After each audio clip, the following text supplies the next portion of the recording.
Verve Girl here with Jennifer Heil. Thanks for being with us. Thanks for having me.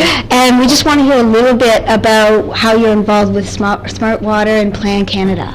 Yeah, well, I had the opportunity to travel to West Africa in 2008, and I made it into the classrooms, and those classrooms were filled with girls, which was actually a very amazing thing because girls in these countries often don't have the same opportunities to be educated, whether there isn't enough money left over in the family after the boys go to school, or whether they're needed at home. So the fact that there was girls in these classrooms was really amazing, and they were there because of their Plan School scholarships with the Because I Am a Girl campaign. And I asked these girls what their dreams were for the future, and it was amazing to see they had so many huge dreams. They wanted to be doctors and lawyers, and one little girl wanted to be the president of her country. Oh, wow. And that really touched me because I realized how fragile their dreams were. I mean, they almost didn't make it into the classroom. They almost didn't have that opportunity yet. They were still dreaming of incredible things.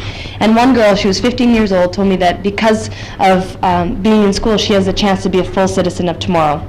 Wow. And to me, that really struck me. I think that's all what we want, you know, in life, to live a bright future. And we all dream of great things in our lives. And it's no different whether we have opportunity like here in Canada or in places like Burkina Faso where that same opportunity isn't there. So I had to be involved. And today we're launching a really exciting contest. Yes. It's called Smart Girl, so along with Smart Water and Because I'm a Girl campaign. And we want to hear about the stories of Canadians, what they're doing to touch girls and women, and how they're making a difference in the lives of girls and women, whether it's in their community or abroad. So we really want to hear all those inspiring stories, and we're going to pick 3 winners, and I'll be accompanying them to Rwanda to celebrate the opening of a girls' school this August. Wow. Yeah, That's amazing. Yeah, it's really exciting. So if people are looking for more information, they can go to the Facebook page of Smart Water. Okay, perfect.